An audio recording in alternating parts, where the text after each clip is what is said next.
Check this out. WWE officials are reportedly making a strong effort to bring in former diva Stacy Keibler back to the company as an on-air talent. Now, it should be noted that last month, Stephanie McMahon saw Stacy Keibler while she was in New York City at a VH1 Blitz concert. Stephanie told a fan on Twitter that Stacy looked the best she ever has. Word is that Stephanie and Stacy met for 15 to 20 minutes, while Stacy has been reluctant to return to the company in the past. Word is that apparently WWE's latest offer to her to return to the organization is said to be very lucrative enough that she might be giving it serious consideration. Now, at the same time, boys and girls, news also had came out this week that Stephanie was trying to lock in a big name for this year's WWE Hall of Fame ceremony, and speculations are running rampant that that person is Stacy Keibler. So now the question, does Stacy Keibler belong in the WWE Hall of Fame? Are you fucking kidding me? Hell no. We really shouldn't be going in depth on this, but I'm going to, just for the hell of it. Stacy first broke into the biz through her boyfriend by participating in a tournament to become one of the new WCW Nitro girls. She beat 300 girls to win the spot with others as part of the dance group, and she also won $10,000. When you look back on this, it makes perfect sense on why WWE tried the Diva Search contest. I'm thinking they were inspired by what they saw from WCW with that search. Those of us that remember the days of WCW can recall her first gimmick as Miss Hancock, which really gave even more new meaning to Van Halen's Hot for Teacher. Her gimmick was pretty much weekly seeing her getting on a table and showing off the goodies. She actually dated Ric Flair's son David for a hot minute as their romance was displayed on TV. Probably one of the most real major angles she was involved in saw her feuding with Kimberly Page, but it ended prematurely when Page had quit the company. Page, of course, is the ex-wife of Diamond Dallas Page, former guest of the RCWR show. There was another major angle that saw Stacy trying to figure out who her baby daddy was as she revealed it to David. She thought that he was the baby daddy, but then we saw something come about where Ric Flair and Vince Russo tried to throw their hats into the mix, basically saying that they had a couple of run-ins with Stacy and that maybe they were the baby daddy. That story arc really didn't go anywhere else, though, as it didn't see a proper conclusion. It just came to an abrupt halt, just for no apparent reason, as it was revealed like a couple of weeks later that Stacy's pregnancy was false. Now, right after WCW was acquired by WWE, we saw her come in as part of the Alliance. She managed the Dudley Boys, was a personal assistant to Vince McMahon, managed the late Test Andrew Martin, and a Big Papa Pump Scott Steiner. Oh, by the way, I love my testicles. That set up for me what was probably the best program that Stacy Keibler was involved in for WWE, as her services was up for grabs in a match between Scott and Tess. And I remember, if I'm not mistaken, Scott Steiner, he had won first, and then Tess had came right back and he wanted a rematch, and the rematch, it basically served as an intergender match. It was Scott and Stacy teaming up to take on Tess and Chris Jericho. We had saw Tess win her services, which basically had set up a heel turn for Scott Steiner the very next night on Raw. Now, Stacy would also take part in the 2004's Diva Search for just a couple of weeks. Had probably one of the most crappiest runs that I can recall, as she was drafted to SmackDown, where she mainly did lingerie matches and had teamed up with Rosie and Hurricane Shane Helms.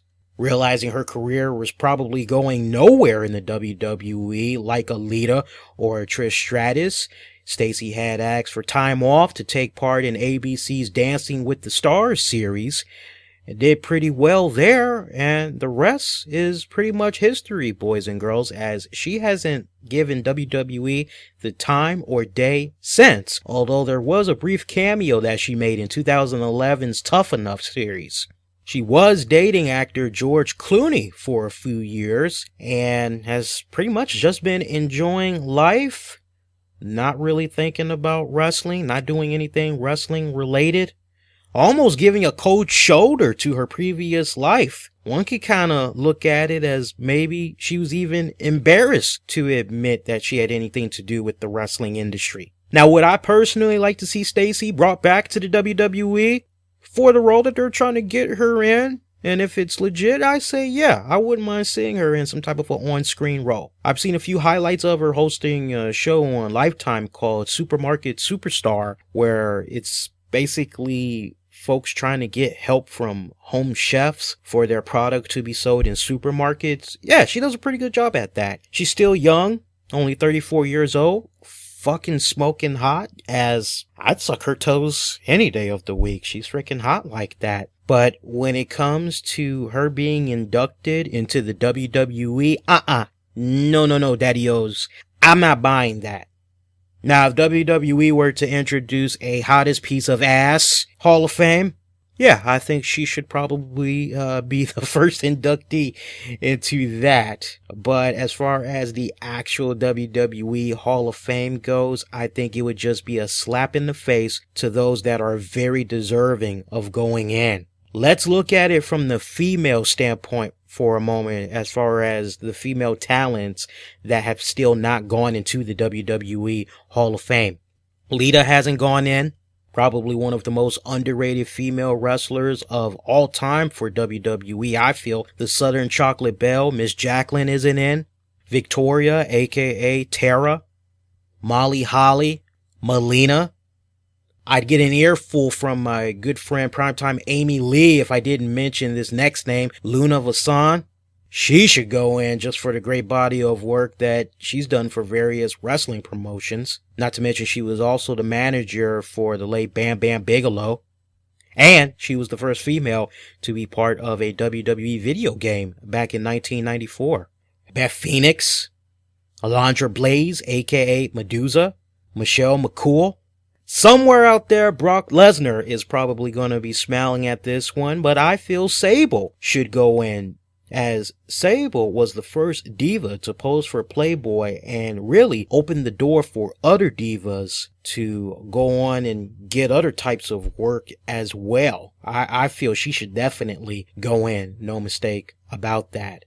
And I mean, the list, it just goes on and on and on of other divas that I feel that should go in there. A couple other names that jump out at me off the break. Definitely Mickie James, the ninth wonder of the world, China. All these women should be going in before Stacy Keibler. And that's the God's to honest truth, folks.